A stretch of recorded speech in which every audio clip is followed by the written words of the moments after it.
ವಿದ್ಯೆ ಎಂಬ ಪರಮ ಗುರಿಯಿಂದ ಒಂದು ಚೂರು ವಿಚಲಿತನಾಗಿದೆ.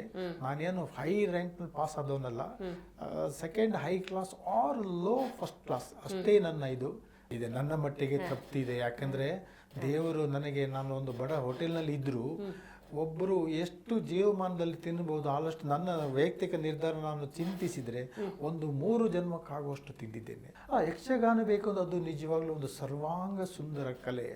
ಅದರಲ್ಲಿ ಮಾತಿದೆ, ನರ್ತನ ಇದೆ, ಹಾಡಿ ಇದೆ, ಭಾವ ಇದೆ, ನವ ರಸಗಳಿದೆ, ಕುಣಿತ ಇದೆ. ನೀವು ಯಾವುದೇ ಕೆಲಸವನ್ನು ಪ್ರೀತಿಯಿಂದ ಮಾಡಿದರೆ ಹೊರೆಯ ಭಾವ ಒಟ್ಟಿನಲ್ಲಿ ಟೋಟಲ್ ಹೋಗದಿದ್ರು ಹೊರೆಯ ಪ್ರಮಾಣದಂತೂ ಕಡಿಮೆ ಆಗುವುದರಲ್ಲಿ 2 ಮಾತಿಲ್ಲ.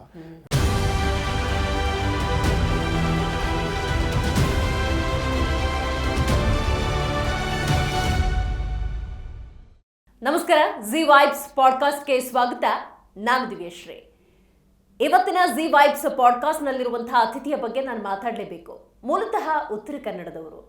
ನಂತರದ ಸಂದರ್ಭದಲ್ಲಿ ಕಡು ಕಷ್ಟದ ಜೀವನವನ್ನು ಎದುರಿಸಿದ ಇವರು ಓದಲೇಬೇಕು, ಬದುಕನ್ನು ಕಟ್ಕೊಳ್ಬೇಕು ಅಂತ ಹೇಳಿ BA LLB DBಯನ್ನು ಮಾಡ್ಕೊಳ್ತಾರೆ.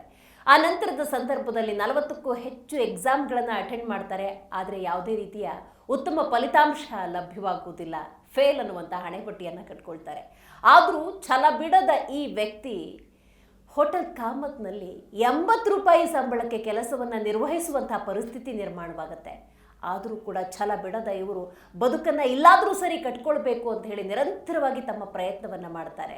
ಆದರೆ ಇವರ ವಿಶೇಷತೆಯ ಬಗ್ಗೆ ಹೇಳಬೇಕು ಅನ್ನೋದಾದರೆ ಕಲೆ, ಸಂಸ್ಕೃತಿ, ಸಂಪ್ರದಾಯ, ಆಚಾರ ವಿಚಾರದ ಬಗ್ಗೆ ಅತೀವ ಆಸಕ್ತಿಯನ್ನು ಹೊಂದಿರುವ ಇವರು ಯಕ್ಷಗಾನದ ಬಗ್ಗೆ ಬಹಳ ಗೌರವವನ್ನು ಇಟ್ಕೊಂಡಿದ್ದಾರೆ. ಯಕ್ಷಗಾನದಲ್ಲಿ ತಮ್ಮದೇ ಆದಂತಹ ಸೇವೆಯನ್ನು ನಿರಂತರವಾಗಿ ಸಲ್ಲಿಸಿಕೊಂಡು ಬಂದಿದ್ದಾರೆ. ಮಾತ್ರವಲ್ಲ, ಇವರು ತಮ್ಮ ನಿವೃತ್ತಿ ಅಥವಾ ರಿಟೈರ್ಮೆಂಟನ್ನು ಹೊಂದಿದ್ದು ಒಬ್ಬ ಮ್ಯಾನೇಜರ್ ಆಗಿ. ಏನೂ ಇಲ್ಲದ ವ್ಯಕ್ತಿ, ಝೀರೋ ಆಗಿದ್ದ ವ್ಯಕ್ತಿ ಇವತ್ತು ಹೀರೋ ಆಗಿ ನಿಂತ್ಕೊಳ್ತಾರೆ ಅನ್ನೋದಾದರೆ ಇವತ್ತು ನಮ್ಮ ಕಾರ್ಯಕ್ರಮದಲ್ಲಿರುವಂಥ ಆ ಅತಿಥಿಯ ಬಾಯಲ್ಲೇ ಕೇಳ್ಕೊಳ್ಳೋಣ. ಅವರ ಬದುಕು ಹೇಗಿತ್ತು, ಹೇಗೆ ಬದುಕನ್ನು ಕಟ್ಟಿಕೊಂಡ್ರು, ಯಕ್ಷಗಾನದ ಬಗ್ಗೆ ಅವರಿಗೆ ಆಸಕ್ತಿ ಹೇಗೆ ಬಂತು, ಜೊತೆಗೆ ಇವರು ಹಲವಾರು ಕಲಾವಿದರ ಮಿಮಿಕ್ರಿಯನ್ನು ಕೂಡ ಮಾಡ್ತಾರೆ. ಅದರ ಬಗ್ಗೆ ಕೂಡ ಸ್ವಾರಸ್ಯವನ್ನು ತಿಳ್ಕೊಳ್ತಾ ಹೋಗೋಣ. ನಮ್ಮ ಕಾರ್ಯಕ್ರಮದಲ್ಲಿದ್ದಾರೆ ವಿಠಲ್ ನಾರಾಯಣ್ ಪುರಾಣಿಕ್ ಅವರು. ಮೊದಲಿಗೆ ಅವರಿಗೆ ಕಾರ್ಯಕ್ರಮಕ್ಕೆ ಸ್ವಾಗತವನ್ನು ಕೋರೋಣ. ಸರ್, ಕಾರ್ಯಕ್ರಮಕ್ಕೆ ಸ್ವಾಗತ.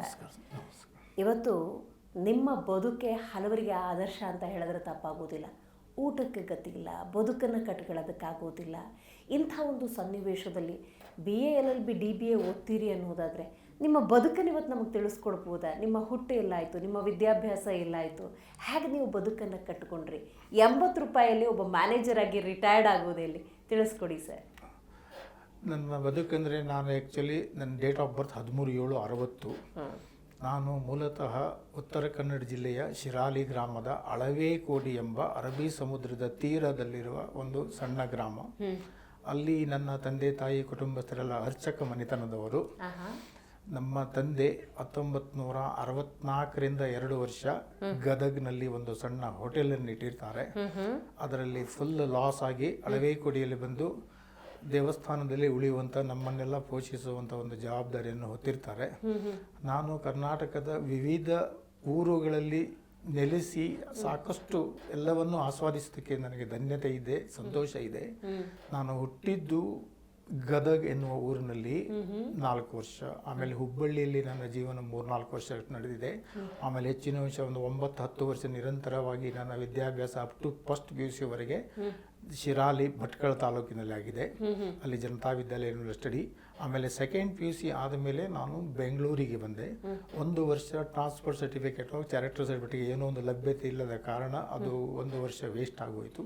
ಆಮೇಲೆ ವಿಶ್ವೇಶ್ವರಪುರಂ ಈವ್ನಿಂಗ್ ಕಾಲೇಜ್ನಲ್ಲಿ ನಾನು BA ಸೆಕೆಂಡ್ PUC ಜಾಯ್ನ್ ಆಗಿ ಪಾಸಾಗಿ 3 ವರ್ಷ BA, 3 ವರ್ಷ LLB, ಆಮೇಲೆ ಸೈಂಟ್ ಜೋಸೆಫ್ಸ್ನಲ್ಲಿ ಡಿಪ್ಲೊಮಾ ಇನ್ ಬಿಸ್ನೆಸ್ ಅಡ್ಮಿನಿಸ್ಟ್ರೇಷನ್ ಮಾಡಿದೆ.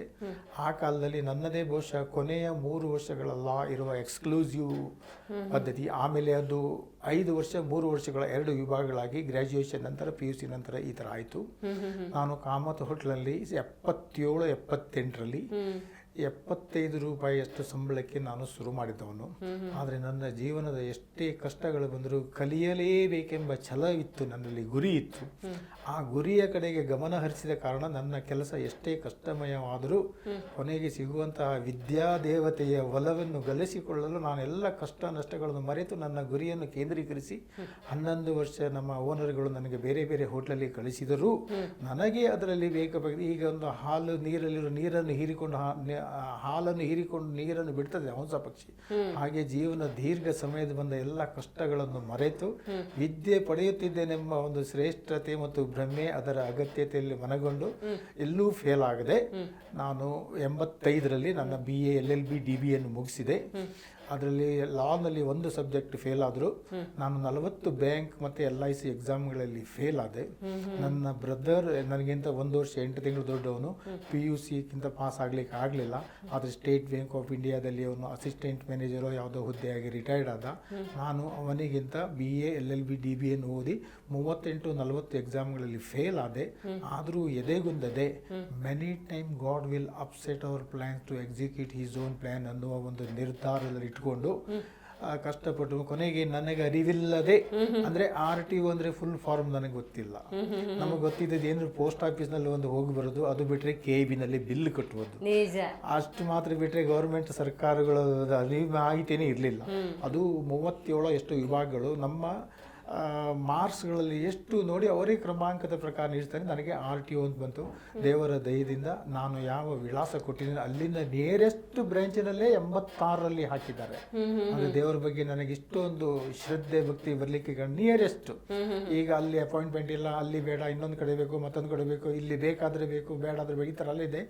ಯಾವುದೇ ತೊಂದರೆ ಇಲ್ಲದೆ ನನಗೆ ಯಶವಂತಪುರ RTOದಲ್ಲಿ 86 ಜನವರಿ 20ನಲ್ಲಿ ನನ್ನ ಮನಸ್ಸಿಗೆ ಜೀವನ ಇಡೀ ನಾನು ಮರೆಯದಂತ ಹೋಗಿ ನನ್ನ ಕೆಲಸವನ್ನು ಶುರು ಮಾಡಿದೆ. ಮತ್ತೆ ಸಹೋದ್ಯೋಗಿಗಳ ಸಂಪರ್ಕ ಸಹವಾಸದಿಂದ ಎಲ್ಲವನ್ನು ಕಲಿತು ಮುಂದೆ ಸಾಗಿ ಬಂದೆ ನಾನು. ಹೀಗೆ ನನ್ನ ಬದುಕನ್ನು ನೀವು ಕಟ್ಕೊಂಡ್ರಿ.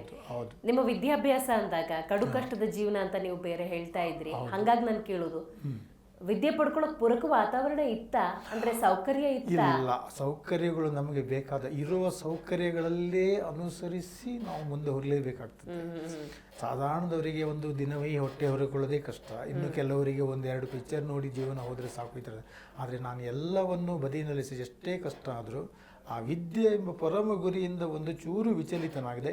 ನಾನೇನು ಹೈ ರ್ಯಾಂಕ್ನಲ್ಲಿ ಪಾಸ್ ಆದವನಲ್ಲ, second high class or low first class ಅಷ್ಟೇ ನನ್ನ ಇದು. ಅದು ಒಂದು ಒಳ್ಳೆಯದಂದರೆ ಎಲ್ಲೂ ನಾನು ಫೇಲ್ ಆಗಲಿಲ್ಲ. ಹಾಗಾಗಿ ನಮ್ಮ ಸಮಯ ವ್ಯರ್ಥವಾಗಿದೆ. ನಮಗೆ ವಿದ್ಯೆ ಕಲೀಲಿಕ್ಕೆ ಇಷ್ಟು ಕಡಿಮೆ ಸಮಯ ಇತ್ತು ಅಂತ ಹೇಳಿದ್ರೆ ತಾವು ನಂಬಲಿಕ್ಕಿಲ್ಲ.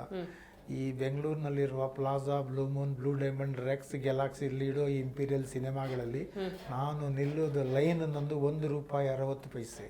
Back stall 260, balcony 380. ಗಮನಿಸಿ, ಇಡೀ 12 ವರ್ಷದಲ್ಲಿ 2 ಸಲ ಮಾತ್ರ ಬಾಲ್ಕನಿ ಹೋಗಿರಬಹುದು ನಾನು. ಅದು ಟಿಕೆಟ್ ಸಿಗದ ಅನಿವಾರ್ಯತೆಗೆ ಸಿಲುಕಿ. ಆದರೆ ಆ 1.60ಗೆ ನಾವು ಗಂಟೆಗಟ್ಟಲೆ ನಿಲ್ತಿದ್ವಿ. ಆ ಸಮಯದಲ್ಲಿ ನಾನು ನೋಟ್ಬುಕ್ ಇಟ್ಕೊಂಡು ಕ್ಯೂನಲ್ಲಿ ಓದ್ತಾ ಇದ್ದೆ. ಆಗ ಹಿಂದಿನವರು ಕೆಲವರು ಕ್ಯೂ ಮುಂದೆ ಹೋದಾಗ ನನಗೆ ಜೋರು ಮಾಡ್ತಿದ್ರು, ಏನು ಓದ್ತಿದ್ರೆ ನೀವು ಹೋಗಿ ಬಂದೆ. ಆವಾಗ ನನ್ನ ವಿದ್ಯೆಯ ಅರಿವು, ಹಸಿವು, ಅದಕ್ಕೆ ಬೇಕಾದ ಅನುಕೂಲ, ಟೈಮ್ ಹೇಗೆ ಸೆಟ್ ಮಾಡುವುದಕ್ಕೆ ಒಂದು ಉದಾಹರಣೆ ಹೇಳಿದೆ. ಆದ್ದರಿಂದ ಯಾವುದೇ ವಿದ್ಯಾರ್ಥಿಗಳು ಎಲ್ಲ ಪರಿಸ್ಥಿತಿಗಳು ಎಲ್ಲವರಿಗೂ ಎಲ್ಲ ಕಾಲದಲ್ಲಿಯೂ ಪರಿಪೂರ್ಣವಾಗಿ ಹೊಂದಿ ಬರುವುದಿಲ್ಲ. ಅವೈಲೇಬಲ್ ಸರ್ಕಮ್ಸ್ಟೆನ್ಸಲ್ಲಿ ನಾವೇ ಅದನ್ನು ನಿರ್ಧರಿಸಿಕೊಂಡು ಮಾಡಬೇಕು. ಇದವಿತ್ತಮ್ಮಗೆ ಒಂದು ಪರಿಸ್ಥಿತಿ ನಿಮಗೆ ಬರುವುದಿಲ್ಲ. ಇದ್ದ ಸಂದರ್ಭವನ್ನು ಸದುಪಯೋಗಪಡಿಸಿಕೊಳ್ಳಬೇಕು. ದೇವರ ಕೃಪೆ ಬೇಕು. ಮತ್ತೆ ಮಾಲೀಕರಿಗೆ ಪಾಪ ಅವರಿಗೆ ಅಷ್ಟು ಬೇರೆ ಹುಡುಗರೆಲ್ಲ ಅವರಿಗೆ ರಿಕ್ವೆಸ್ಟ್ ಮಾಡಿ, ಇಲ್ಲ ಅವರು ಪಿಕ್ಚರಿಗೆ ಹೋಗ್ತಾ ಇದ್ದಾರೆ, ನಾಟಕಕ್ಕೆ ಹೋಗ್ತಾರೆ ಅಂತ ಹೀಗೆಲ್ಲ ರಿಪೋರ್ಟ್ ಕೊಟ್ಟರು. ಅವರು ಪಾಪ ನನಗೆ 11 ಸೆಂಟರ್ಗಳನ್ನು ಚೇಂಜ್ ಮಾಡಿ ವರ್ಷಕ್ಕೆ ಒಂದೊಂದು. ಯಾಕಂದರೆ ಬಾಕಿ ಸಿಬ್ಬಂದಿಗಳದೆಲ್ಲ ಒಂದೇ ಕಾಟ. ನಮಗೂ ಬಿಡಬೇಕು ಅವ್ರ ಥರ. ನಾವು ಶಾರ್ಟ್ ಹ್ಯಾಂಡ್ ಕಲಿತೀವಿ, ಟೈಪಿಂಗ್ ಕಲಿತೀವಿ, ಪಿಕ್ಚರ್ ಹೋಗ್ತೀವಿ, ನಾಟಕ ಹೋಗ್ತೀವಿ, ಈ ಥರ.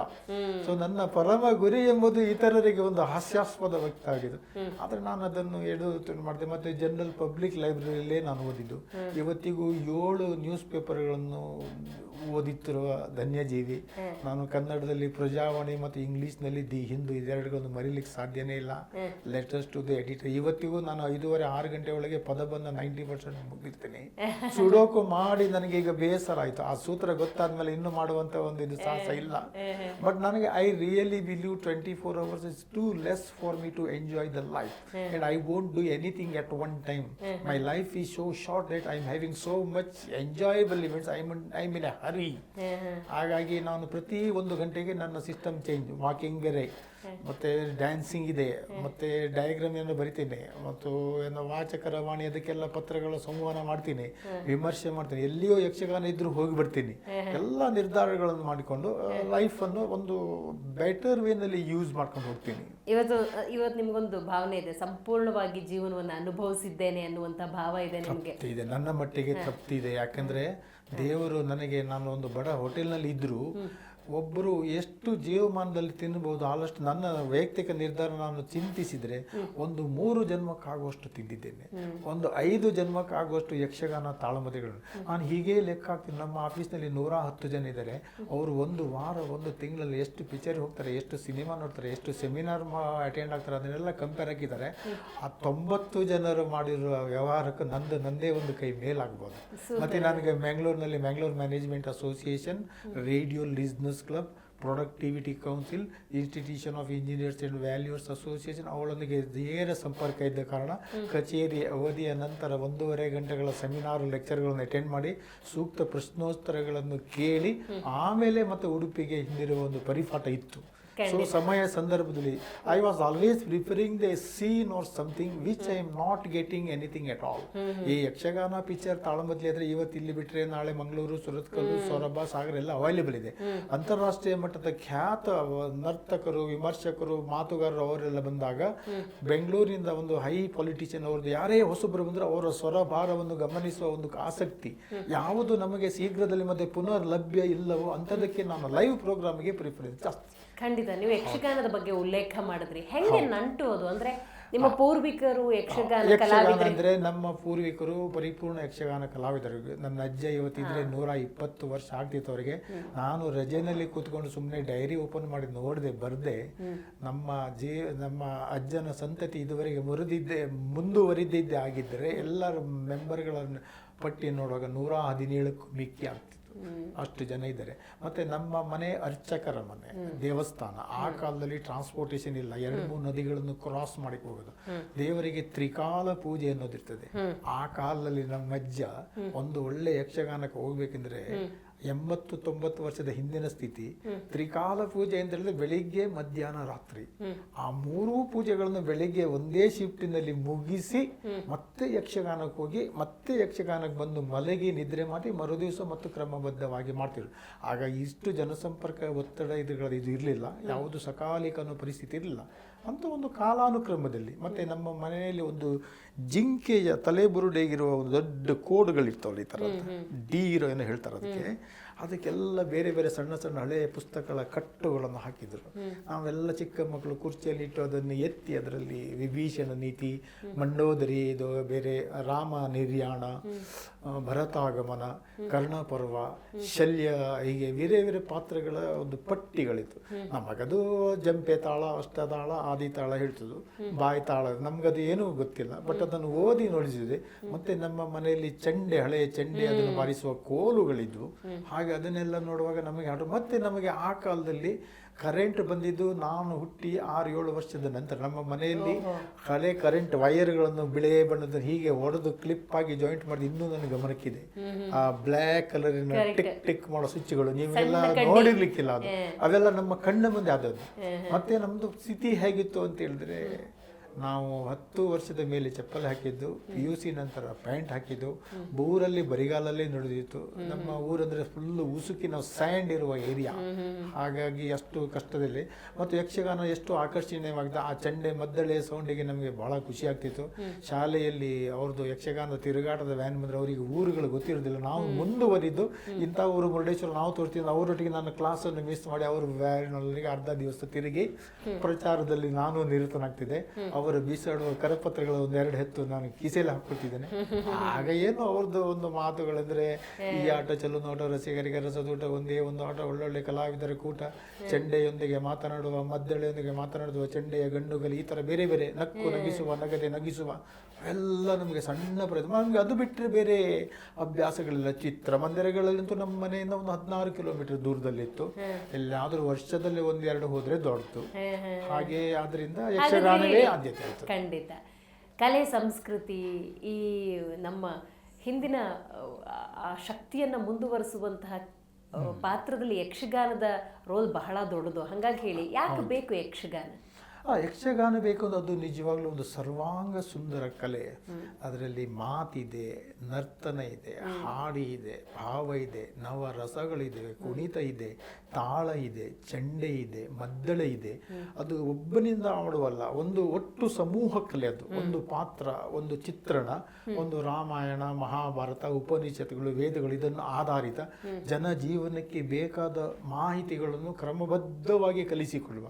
ನಮ್ಮ ಹಳ್ಳಿ ಜನರಿಗೆ ನಮ್ಮ ಹಾಗೆ ನಾಲೆಜ್, ವಿದ್ಯಾಭ್ಯಾಸ ಇಲ್ಲದಿದ್ರೂ ಆ ಯಕ್ಷಗಾನದ ದೆಸೆಯಿಂದಾಗಿ ಅವರು ಪ್ರತಿಯೊಂದು ಜೀವನದ ಕ್ರಮಗಳನ್ನು, ಒಂದು ಸಮಾಜದಲ್ಲಿ ಹೇಗೆ ಬರೀಬೇಕು, ಹಿರಿಯರನ್ನು ಹೇಗೆ ಗೌರವಿಸಬೇಕು, ಸ್ವಚ್ಛತೆ ಹೇಗಿರಬೇಕು, ಶುಭ್ರತೆಯಿಂದ ಹೇಗಿರಬೇಕು, 4 ಜನರನ್ನು ಹೊಂದಿಕೊಂಡು ಹೇಗಿರಬೇಕು, ವಾತಾವರಣ ಹೇಗೆ ಹದವಾಗಿರಬೇಕು, ಇದೆಲ್ಲದರ ಒಂದು ಮಾಹಿತಿಯನ್ನು ನಮಗೆ whatever we study in school and college in a return element, they were given by the artists through their mouth, and they were interestingly appreciating those things and adapting to their. ಅಲ್ಲ, ಸಮಾಜದ ಎಲ್ಲ ಹೋಗುಗಳನ್ನು ಅದರಿಂದ ಪರಿಪೂರ್ಣವಾಗಿ ನಿವಾರಣೆ ಅಲ್ಲ, but ಹೆಚ್ಚಿನ ಜನರಿಗೆ ಸರಿಯಾದ ದಾರಿಯಲ್ಲಿ ಹೋಗಲಿಕ್ಕೆ ಒಂದು ದಾರಿ ಅದು.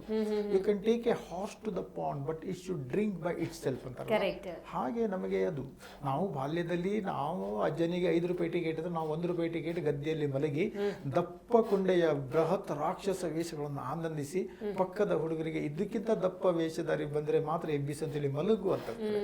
ಆ ಹಲ್ಲೆ, ಮಂಡೋದರಿ, ಸೀತೆ ಅಂತಹ ನೀತಿಯುತ ಮಾತುಗಳು, ಅದು ಶೋಕದ ಬಂದಾಗಿ ನಮಗೆ ಅಮಲು ಕೊಟ್ಟು ಅಲ್ಲೇ ನಿದ್ದೆ ಬಿದ್ದೋಗ್ಬಿಡ್ತೀವಿ. ಆಗ ನವರಸಗಳನ್ನು ಎಲ್ಲವನ್ನು ಆಸ್ವಾದಿಸುವ ಒಂದು ಪ್ರಬುದ್ಧತೆ ನಮ್ಮಲ್ಲಿ ಇರಲಿಲ್ಲ. ಹಾಸ್ಯ ರಸಕ್ಕೆ ವಿಶೇಷವಾದ ಒತ್ತು ಕೊಟ್ಟು ಆಸ್ವಾದಿಸ್ತೇವೆ. ಆ ಟೈಮ್ನಲ್ಲಿ ಯಾವುದ್ಯಾವುದೋ ಹಳೆ ಪುಸ್ತಕ ತಗೊಂಡು ಅವ್ರು ಕೊಟ್ಟಿದ್ದನ್ನು ಪೆನ್ಸಿಲಲ್ಲಿ ಬರ್ಕೊಂಡು ಇದನ್ನೆಲ್ಲ ಮಾಡಿದ ನೆನಪುಗಳಿದೆ. ಮತ್ತೆ ಆವಾಗ ಮೊಬೈಲು, ಟಿವಿ, ಪೇಪರ್ಗಳ ಸಹವಾಸ ಅದು ಯಾವುದೂ ಇರಲಿಲ್ಲ. ಏನಿದ್ರು ಅವ್ರು ಕೊಡಬೇಕು, ಅವರಿಂದ ಬಂದ್ರೆ ನಮಗೆ, ಇಲ್ಲದಿದ್ರೆ ಇಲ್ಲ. ಬೇರೆ ಬೇರೆ ಯಾವುದಾದ್ರೂ ಕಲೆಗಳನ್ನು ನೋಡುವಾಗ ಅದನ್ನು ನಾವು ಕಲೆ ಅಂತ ಅಷ್ಟೇ ನೋಡ್ತೇವೆ. ಆದರೆ ಈ ಯಕ್ಷಗಾನದ ವಿಚಾರಕ್ಕೆ ಬರೋದಾದ್ರೆ ಒಂದು ದೈವಿಕ ಭಾವ ಬರುತ್ತಲ್ಲ, ಯಾಕೆ? ಅಲ್ಲ, ಯಕ್ಷಗಾನ ನಮ್ಮ ಪೂರ್ವಜರು ಹೇಗೆ ಮಾಡಿರ್ತಾರೆ ಅಂದ್ರೆ ಕೆಲವೊಂದು ಹರಿಕೆಯ ಮೂಲಕ ಕೊಡುವ ಕ್ರಮ, ಮತ್ತೆ ಅದರಲ್ಲಿ ನೀತಿಗೆ ಒತ್ತನ್ನು ಕೊಡ್ತಾರೆ. ಯಾವುದೇ ಪಾತ್ರ ಸನ್ನಿವೇಶವಾದರೆ ಅಂತ್ಯದಲ್ಲಿ ಒಂದು ರಾಕ್ಷಸ ಇದರ ಅಂತ್ಯ, ಅಥವಾ ಸಜ್ಜನರಿಗೆ ಒಳ್ಳೆಯದಾಗೋದು, ಅಥವಾ ಕಲ್ಯಾಣದ ಗುಣಗಳಿದೆ, ಈ ಭಾವಗಳನ್ನು ಹೊಂದಿರ್ತವೆ. ಸೊ ಜನಸಾಮಾನ್ಯರಿಗೆ ಜೀವನದಲ್ಲಿ ಬೇಕಾದ ಹಾಸುಗೆ ಯಾವುದನ್ನು ಒಂದು ಎಷ್ಟೋ ಪುಸ್ತಕಗಳಿಂದ ಕಲಿಯಬೇಕಾದಂಥ ವಿದ್ಯೆ ಒಂದು 4-5 ತಾಸಿನ ಯಕ್ಷಗಾನ. ನಮ್ಮ ಕಾಲದಲ್ಲಿ ಅದು ರಾತ್ರಿ 9 ಗಂಟೆಗೆ ಶುರುವಾದರೆ ಬೆಳಿಗ್ಗೆ 6 ಗಂಟೆವರೆಗೆ ಇತ್ತು ನಾನ್ ಸ್ಟಾಪ್. ಈಗ ಕಾಲನ ಇದು ತುಂಬಾ ಜನರಿಗೆ ನಿದ್ದೆಗೆ ಇಡ್ಲಿಕ್ಕೆ ಆಗುದಿಲ್ಲ, ಮತ್ತು ಒಟ್ಟು ಕುಟುಂಬಗಳಿಲ್ಲ, ಮನೆಯಲ್ಲಿ ಗಂಡ ಹೆಂಡತಿ ಮಕ್ಕಳು ಇಬ್ಬರೇ ಇದ್ರೆ ಯಾರು ಹೋಗುದು ಯಾರು ಬರುದು, ಈ ತರ ಒಂದು ಸನ್ನಿವೇಶ. ಹಾಗೆ ಇದು ಕ್ರಮಬದ್ಧ. ಮತ್ತು ಹೆಚ್ಚಿನ ಯಕ್ಷಗಾನ ಮೇಳಗಳೆಲ್ಲ ಒಂದು ದೇವಾಲಯದ ಸ್ಪಾನ್ಸರ್ಶಿಪ್ ಅವುಗಳ ಮುಂದಾಳ್ತನ ಇರ್ತವೆ. ಅದು ಹರಿಕೆ, ದೇವರಿಗೆ ತಾವು ಇಂಥ ಪರಿಸ್ಥಿತಿಗೆ ಮಾಡದೆ ತಮಗೆ ಈ ತರ ಒಳ್ಳೇದಾದ್ರೆ ತಾವು ಕೊಡುವ ಒಂದು ಭಾವನೆ. ಕೆಲವರಿಗೆ ಆದಾಗಿ ಬೇರೆಯವರು ಹೊರಡಿದ್ರೆ ಈಗ ಕೆಲವೊಂದು ಕಟೀಲು ಮೇಳ, ಮಂದಟ್ಟಿ ಮೇಳದಲ್ಲೆಲ್ಲ 20, 30, 40 ವರ್ಷದಕ್ಕೆ ಈಗಾಗಲೇ ಬುಕ್ಕಿಂಗ್ ಆಗಿರ್ತವೆ. ಅಂದ್ರೆ ಜನಗಳ ಆ ಭಾವನೆ ಸ್ಫುರಣೆ, ಅದಕ್ಕೆ ಸ್ಪಂದನೆ ಸಿಕ್ಕಿದಾಗ ಅದೇ ದಾರಿಯಲ್ಲಿ ನೈತಿಕವಾಗಿ ನಡೆಯಬೇಕೆಂಬ ಪ್ರಜ್ಞೆ ಇರ್ತದೆ. ಹಾಗೆ ದೇವರು ಅವರಿಗೆ ಅದನ್ನು ಅವಕಾಶಗಳನ್ನೆಲ್ಲ ಕಲ್ಪಿಸಿ ಕೊಟ್ಟಾಗ ಅದೇ ಇದರಲ್ಲಿ ಮುಂದುವರಿತಾ ಇರ್ತಾರೆ. ಖಂಡಿತ.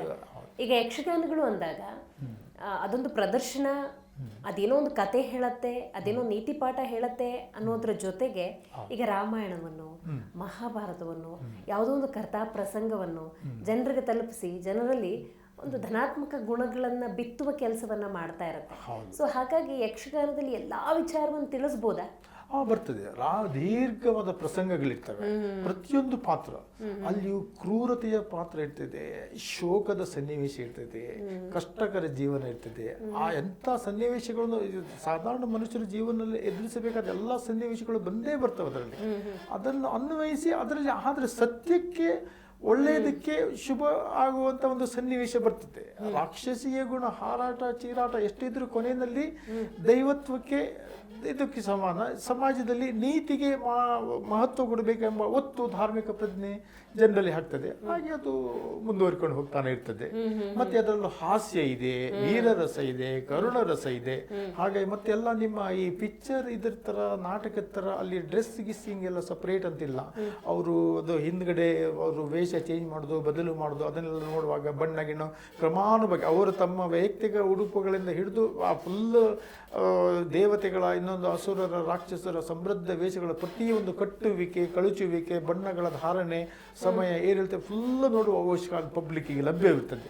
ಆದ್ರಿಂದ ಮತ್ತೆ ಅವರಿಗೆ ಬೋರ್ ಆಗ್ಲಿಕ್ಕೆ ಕಾರಣ ಇಲ್ಲ ಅಂತ ಹೇಳಿದ್ರೆ ಅಲ್ಲಿ ಯಾವುದೇ ಸನ್ನಿವೇಶ ಮಾತುಗಳು ಈಗ ನಾವು ನೀವು ಅಥವಾ ಬೇರೆ ನಾಟಕಗಳಲ್ಲಿ ಮಾಡುವ ಹಾಗೆ ಸ್ಕ್ರಿಪ್ಟೆಡ್ ವರ್ಡ್ಸ್ ಇರೋದಿಲ್ಲ.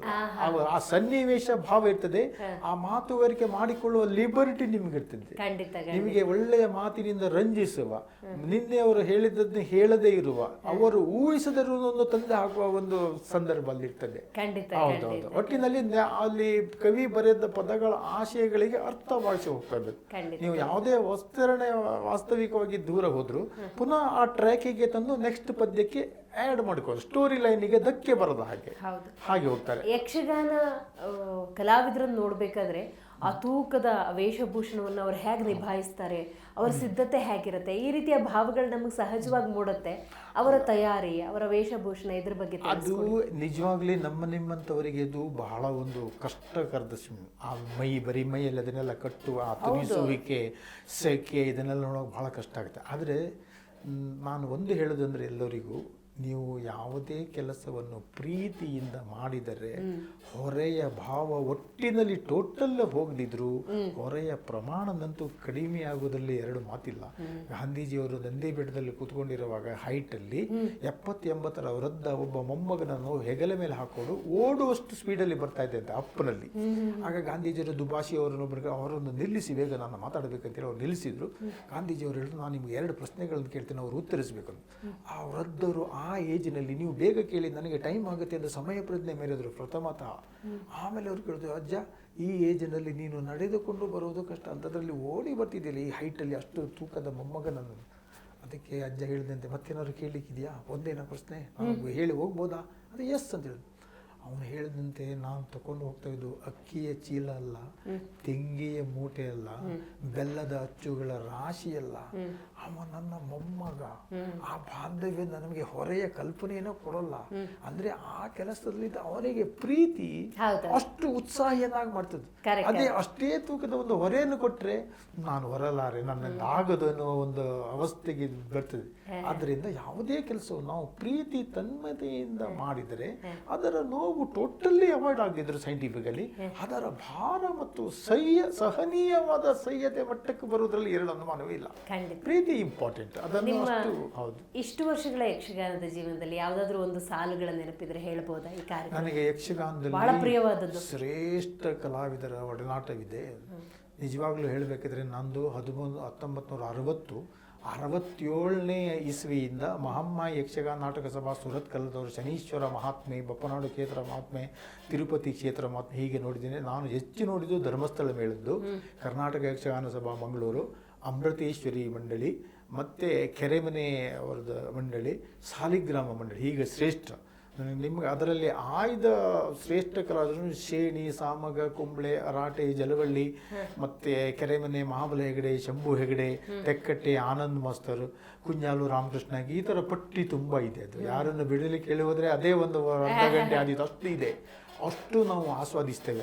ನಿಮಗೆ ಅವರ ಒಬ್ಬೊಬ್ಬರದ್ದು ಒಂದೊಂದೇ ಲೈನ್ ಹೇಳ್ತೀನಿ. ನಾನು ಹೇಳಿ ಉದ್ದ ಹೋದರೆ ನೀವು ಉದ್ದ ಆಗ್ಬೋದು. ಯಕ್ಷಗಾನದ ಮಟ್ಟಿಗೆ ನನಗೆ ರಾಮದಾಸ್ ಸಾಮಗರ್ ಅಂದರೆ ಪರಮಶ್ರೇಷ್ಠರು. ಆಫ್ಕೋರ್ಸ್ ಅದು ಕ್ವಾಂಟಿಟಿ ಆಫ್ ಡಿಗ್ರಿ.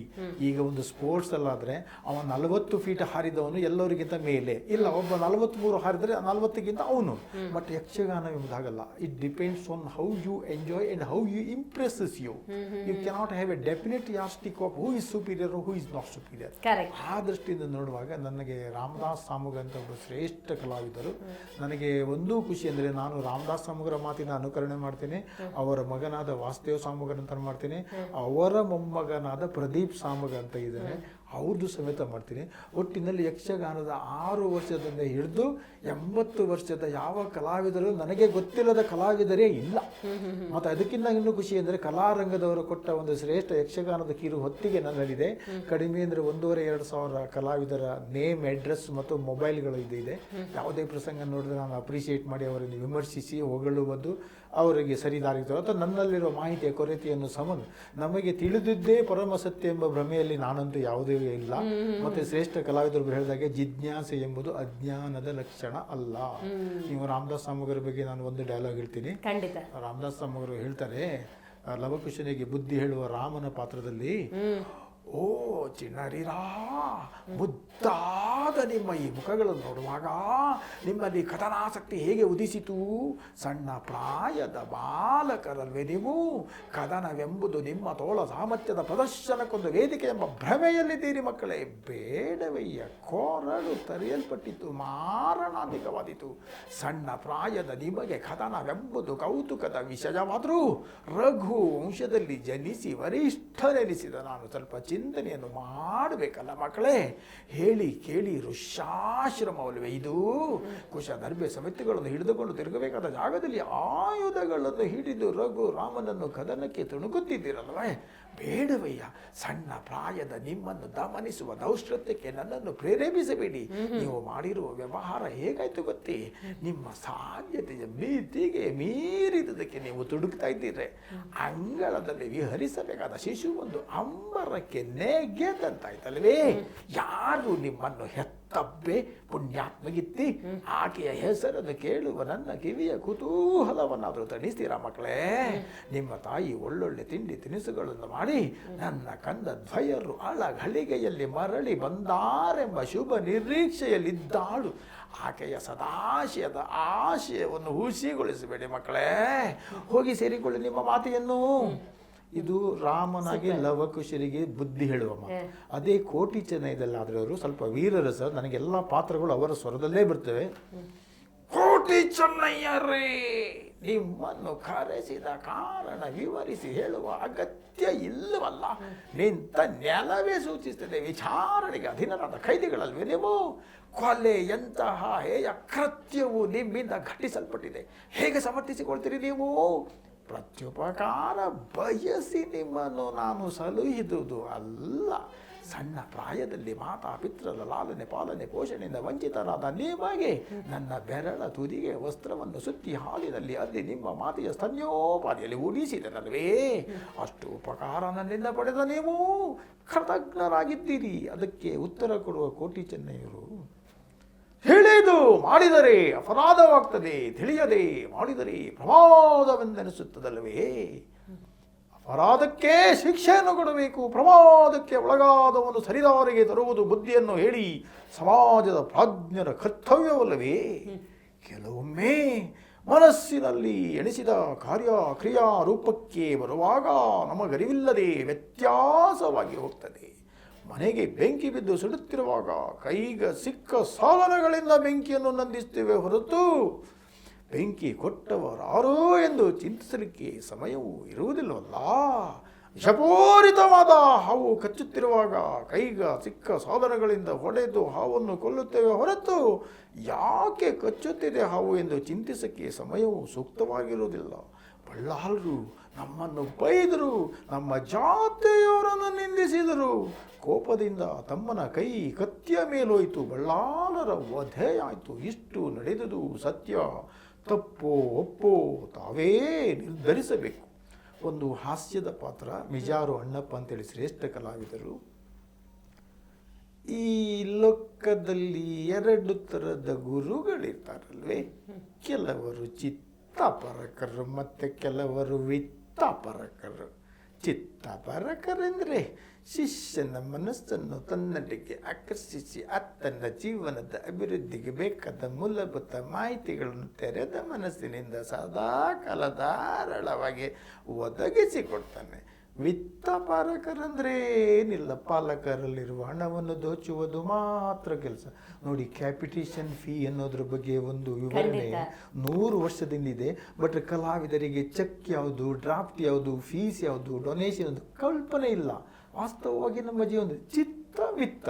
Correct. ಚಿತ್ತವನ್ನು ಆಕರ್ಷಿಸಿಕೊಡುವನು ನಿಜವಾದ ಗುರು.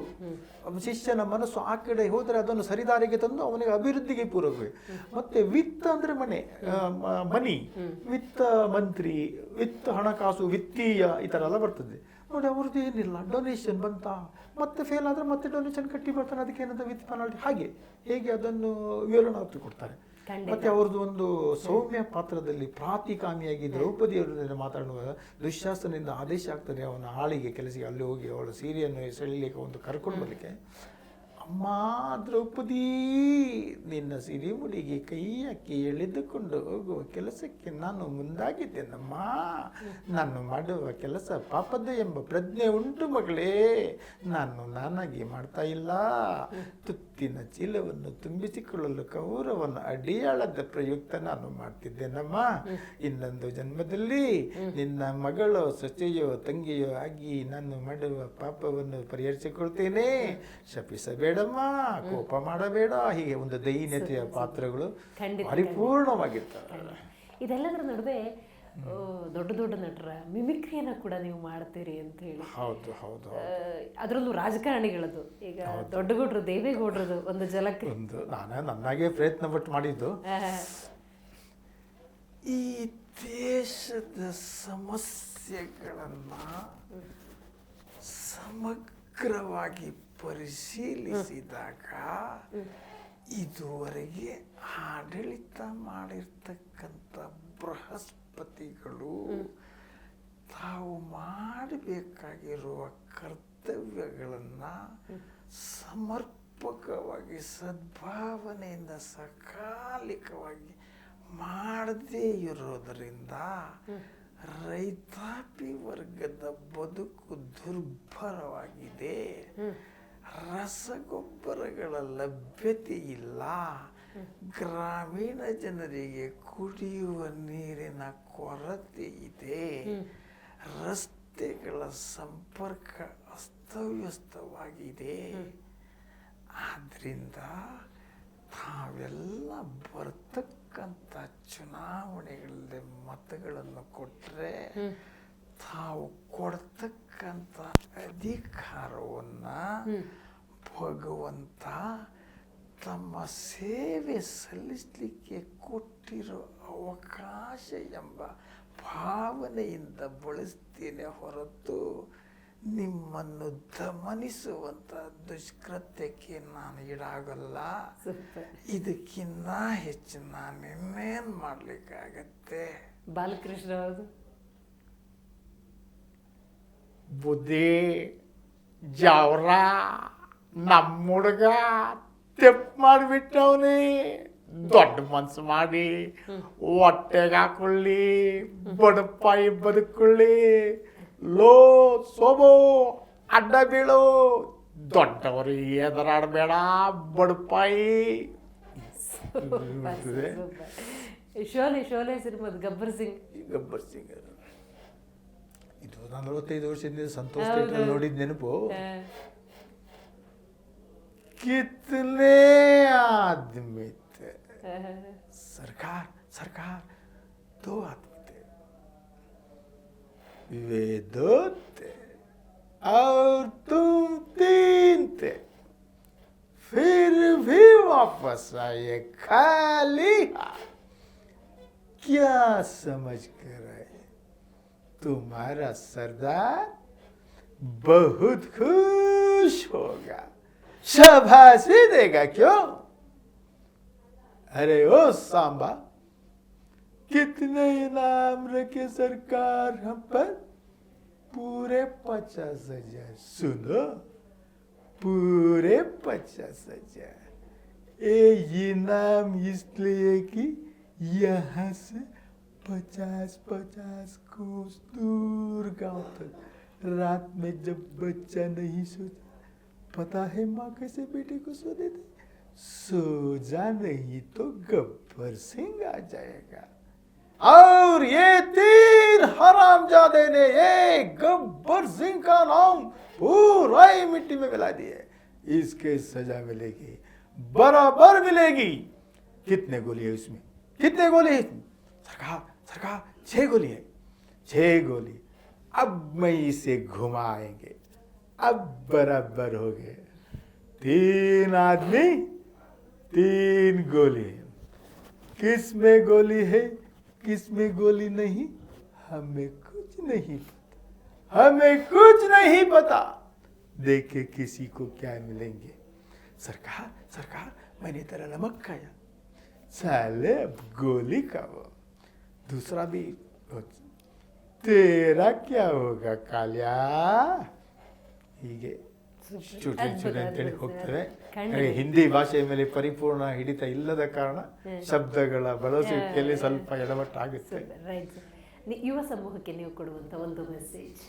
ಅಲ್ಲ, ಯುವ ಸಮೂಹಕ್ಕೆ ನಾನು ಕೊಡುತ್ತಿರುವಂಥ ಒಂದು ಮೆಸೇಜ್ ಅಂದರೆ ಶಿಸ್ತು, ಶ್ರದ್ಧೆ, ಪ್ರಾಮಾಣಿಕತೆ, ಸಮಯದ ಸದುಪಯೋಗ, ಕಾನೂನಿನ ಬಳಸುವಿಕೆ ಮತ್ತು ಸ್ವಚ್ಛತೆ ಇದಕ್ಕೆ ಕೊಡಿ. Healthy mind in a healthy body ಅಂತಾರೆ. ವೈಯಕ್ತಿಕವಾಗಿ ನಿಮ್ಮ ದೇಹದ ಸ್ಥಿತಿಯನ್ನು ಉತ್ತಮ ಸ್ಥಿತಿಯನ್ನು ನಾನು ಯಾವತ್ತೂ ಸ್ಟೂಡೆಂಟ್ಸ್ಗಳಿಗೆ ಮೋರ್ ದೆನ್ 600 ಸ್ಪೀಚಸ್ ಕೊಟ್ಟಿದ್ದೇವೆ. ಅಲ್ಲಿ ಹೇಳ್ತಾರೆ ಕಾನೂನನ್ನು ತಿಳಿದು ಗೌರವಿಸಿ ಅಡಾಪ್ಟ್ ಮಾಡಿ. Because ignorance of law is no excuse. ಮಾನವೀಯ ನೆಲೆಯಲ್ಲಿ ಸಾಧ್ಯ ಆದರೆ ಹೆಲ್ಪ್ ಮಾಡಿ. ನೀವು ಎಕ್ಸಾಮಿಗೆ 3 ನಿಮಿಷ ಹೋಗಿ ಯಾರಿಗೋ ಹೆಲ್ಪ್ ಮಾಡ್ಲಿಕ್ಕೆ ಹೋದರೆ ನಿಮ್ಗೆ ಅಲ್ಲಿ ಎಕ್ಸಾಮ್ ಬರೀಲಿಕ್ಕಾಗಲ್ಲ. ನೋಡಿ, ಸಿ ದ ಸಿಚುವೇಶನ್. ಆದರೆ ಯಾವುದೇ ಕಾರಣಕ್ಕೂ ಅನ್ನೆಸೆಸರಿ ಯಾರಿಗೂ ಟ್ರಬಲ್ ಆಗುವ ಥರ ಕೆಲಸ ಮಾಡಬೇಡಿ. ನಿಮ್ಮಿಂದ ಯಾರಿಗೂ ಉಪದ್ರವ ಆಗದ ಹಾಗೆ ಪೂರ್ವಾಗ್ರಹ ಮತ್ತು safety first and everything next. ಮತ್ತು ಯುವ ಜನರಿಗೆ ತಾಳ್ಮೆ ಬೇಕು. ತಾಳ್ಮೆ. ನಾನು 100 ಪೇಪರ್ಗಳಲ್ಲಿ ಓದ್ತಾ ಇದ್ದೀನಿ. ಮೊಬೈಲ್ ಕೊಡಿಸಿಲ್ಲ ಅಂತ ಮನೆ ಬಿಟ್ಟು ಬೊಂಬೈಗೆ ಹೋದವರಿದ್ದಾರೆ. ಪಾಸ್ವರ್ಡ್ ಕೊಟ್ಟಿಲ್ಲ ಅಂತೇಳಿ ಸೂಸೈಡ್ ಮಾಡ್ಕೊಂಡಿದ್ದಾರೆ. ಕಲರ್ ಮೊಬೈಲ್ ಬೇಕಂತೇಳಿ ಆಗಿಲ್ಲ ಅಂತೇಳಿ ಹ್ಯಾಂಗ್ ಮಾಡ್ಕೊಂಡವರಿದ್ದಾರೆ. ಬೇಡ, ಎಂಥದ್ದು ಕಚೇರಿಯಲ್ಲಿ 2-3 ಚಿನ್ನದಂಥ ಮಕ್ಕಳು. ಅವನು ಸ್ಪೋರ್ಟ್ಸ್ ನೋಡ್ಬೇಕಂತೆ, ಇವಳದು ಯಾವುದದ್ದು ಡ್ಯಾನ್ಸ್ ನೋಡಬೇಕು, ಮತ್ತೊಬ್ಬ ಇನ್ನೊಂದು ನೋಡಬೇಕು. ವಿವಾದ ತಾರಕಕ್ಕೇರಿ ಮರುದಿವಸ ನೋಡಿದ್ರೆ ಮಗಳು PUC ಓದುವಳು ಸೂಸೈಡ್ ಮಾಡ್ಕೊಂಡಿದ್ದಾಳೆ. ದಯವಿಟ್ಟು ಪೇಷನ್ಸ್ ಇಟ್ಕೊಳ್ಳಿ. One who weights will get everything provided he knows what he is waiting for. ಆದ್ದರಿಂದ ಯಾವುದೇ ಕಾಲಕ್ಕೂ ತಾಳ್ಮೆಗೆಡ್ಬೇಡಿ. ಕರೆಕ್ಟಾದ ದಾರಿಯಲ್ಲಿ ದೇವರು ನೀವು ತಿಳಿಸಿದ್ದು ಎಲ್ಲ ಬರ್ತವೆ ಒಂದು ಇದರಲ್ಲಿ. ಅದೇನು ಲೈಫ್ ಅಂದರೆ BTS ಬಸ್ಸಲ್ಲಿ ಹೋಗಿ ಎಲ್ಲೋ ತಿರುದು ಪುನಃ ಬರುವಂಥದ್ದಲ್ಲ. ನಿಮ್ಮನ್ನು ಯಾರೋ ಕರ್ಕೊಂಡು ಹೋಗ್ಬೋದು, ನೀವೆಲ್ಲೋ ಹೆಲ್ಡಪ್ ಆಗ್ಬೋದು. ಟೈಮ್ ಕಾನ್ಸಂಟ್ರೇಷನ್, ಟೈಮ್ ಹಾನರನ್ನು ಭಾಳ ಗಮನ ಇಟ್ಟು. ಥ್ಯಾಂಕ್ ಯು ಸರ್, ಕಾರ್ಯಕ್ರಮದಲ್ಲಿ ಭಾಗಿಯಾಗಿ ನಿಮ್ಮ ಬದುಕನ್ನು ನಮ್ಮ ಜೊತೆ ಹಂಚಿಕೊಂಡಿದ್ದಕ್ಕಾಗಿ. ನೋಡಿದ್ರೆ ವೀಕ್ಷಕರೇ, ಇವತ್ತಿನ ಜಿ ವೈಬ್ಸ್ ಪಾಡ್ಕಾಸ್ಟ್ನಲ್ಲಿ ಬಹಳ ಮುಖ್ಯವಾಗಿ ನೋಡಿ, ಕಲೆಯ ಬಗ್ಗೆ ಇವರಿಗಿರುವಂತಹ ಅಪಾರ ಆಸಕ್ತಿ ನಿಮ್ಮೆಲ್ಲರಿಗೂ ಕೂಡ ಗೊತ್ತಾಗಿದೆ. ಜೊತೆಗೆ ಯುವ ಸಮೂಹಕ್ಕೆ ಅತ್ಯದ್ಭುತವಾದಂಥ ಒಂದು ಸಂದೇಶವನ್ನು ಕೊಟ್ಟಿದ್ದಾರೆ. ತಾಳ್ಮೆ ಅನ್ನೋದು ಬಹಳ ಮುಖ್ಯ ಅಂತೇಳಿ ವಿಠಲ್ ನಾರಾಯಣ್ ಪುರಾಣಿಕ್ ಅವರು ಭಾಗಿಯಾಗಿ ಅವರ ಅನುಭವವನ್ನು ಹಂಚಿಕೊಂಡಿದ್ದಕ್ಕಾಗಿ ಥ್ಯಾಂಕ್ ಯು ಸೋ ಮಚ್. ನೋಡ್ತಾ ಇರಿ ಜಿ ಕನ್ನಡ ನ್ಯೂಸ್, ಸತ್ಯವೇ ಸುದ್ದಿಯ ಜೀವಾಳ.